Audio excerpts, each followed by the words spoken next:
Hi, it's James Willoughby, and I'm here to talk about interest rates in the current market in November here, 2022.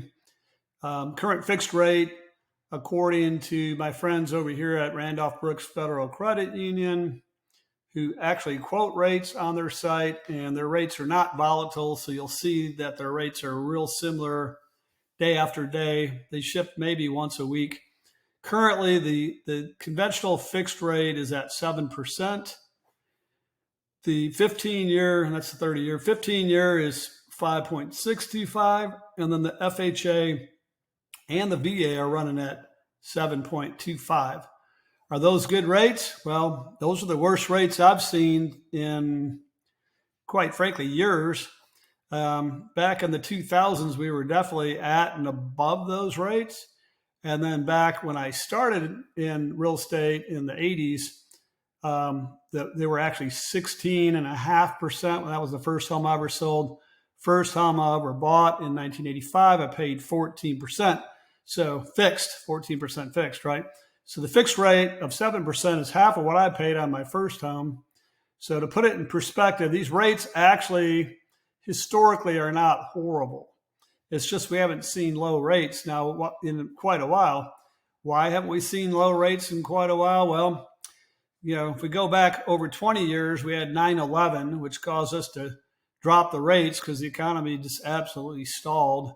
And it took a while to recover. And then we came out with all these interesting programs in the mid 2000s, which caused real estate collapse in 2008. And then after that, because real estate wasn't selling, then they dropped the rates again. And then we had right after that, then, we recovered from that. And then all of a sudden we have COVID and they dropped the rates to super artificially low rates, under 3%. I talked to a guy today that has a 2.5% fixed rate 30-year loan that he got at the height of the lows, if you will. So I wanted to talk about two things today, and then I will cut another video to talk about buy downs. But right now we're going to stick with fixed rate and adjustable rate loans. So the fixed rate at 7% for 30 years is significantly higher than if you just did a 15-year loan at 5.625. And then if you still want to stay with that 30-year amortization, you can go with what they call a 5-5 ARM, which means that you're fixed for the first 5 years. It adjusts at the 5-year mark, and it stays fixed again at the adjusted rate for the next 5 years. So it's not a volatile ARM. Most people, when they think about ARMs or adjustable rate mortgages, their big scare is typically that they think it will adjust every year. And quite frankly, I just don't even see any of those programs on anybody's rate sheets because no one really wants a 1-1 ARM, which means it's only fixed for 1 year and it adjusts every year no matter what, right? So I still see 5-1 ARMs out there. I don't really like those because it doesn't give you as much stability. You're good for the first 5 years, but then it adjusts every single year after that. So the 5-5 ARM is the most stable. And as you can see, at 5%, it's significantly lower than the 7% fixed rate, and it still has the same amortization. So there's two things I want to talk about. Is number one, should you go with an ARM? And the second one is well, if you can afford the payment, then why would you go with a 30-year loan and not go with a 15-year loan? Because a 15-year loan, I mean, heck, let's say you refinance in the next 5 years. Well, you already knocked a third of the loan off, which is probably about more than 20% of the equity paid down. I did a 15-year fixed rate, and every month I'm paying $3,000 towards principal. So the way I look at it, it's kind of a forced savings account. Now, I talked to a good buddy of mine today who's in the financial world. He helps people make decisions on their money. I won't mention his name because he'll probably deny that he said this, but he did say this, which is, he says, why wouldn't people put a bigger down payment down now if they have the money? Because even if you went with a 7% 30-year fixed, you're guaranteed a 7% return on your money. In other words, you're not paying that 7%. Therefore, it's like getting a 7% return on your money.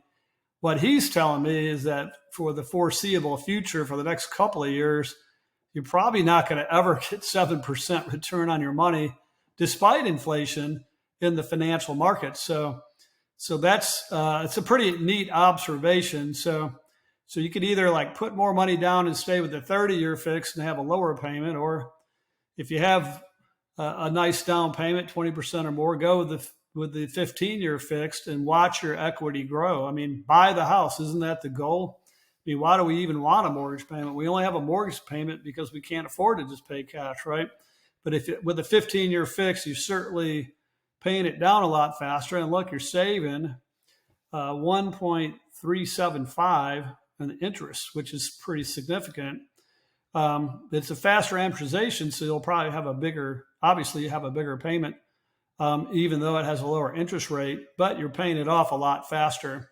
Now, the 5/5 arm, in my opinion, if you're concerned about having a higher mortgage payment, I would go 5/5 arm all day long. It's a 30-year amortization program. It's fixed for the first 5 years at 5%. It's a good program. So two things to consider here are, well, really three. One is to put more money down and to go with either the 30-year fixed or the 15-year fixed, or if you're not payment sensitive, but you just don't want to pay a lot in interest, the 15-year fixed rather is actually probably the best alternative. Although you could go with a 5/5 arm and pay even lower interest rate, and you could on your own add money and amortize it in a 15-year fashion and pay even less money. But if you're payment conscious, the 5/5 arm is by far the best program out there. How many people do you know that stay in their home for more than 5 years? In the current market, not that many. Older people have a tendency to stay longer. They're the ones that stretch out the median years in a home. Younger people, when I say younger, I'm talking about people under 50. They have a tendency to move a lot more often for various reasons. Either a growing family, or they're getting their kids into the right schools, or in some cases the kids are moving out and they're moving down and so forth, and then they're going to stay for a lot longer after that. So if you're under 50, you're probably going to be rolling out of that house in 5 years plus or minus. So that's why I think the 5/5 arm is undoubtedly one of the best programs out there. My next video I'm going to share with you, if you're a buyer right now and you're very payment conscious, I'm going to show you the 2-1 buy down, which is a temporary buy down, and the 3-2-1 buy down. So a 2-1 buy down means you save 2% off the fixed rate the first year, and then 1% the second year, and then it goes to the fixed rate the third year. So 3-2-1, same concept, except for the first year you're saving 3%. So we'll talk about that next time. Thanks for listening. We'll see you.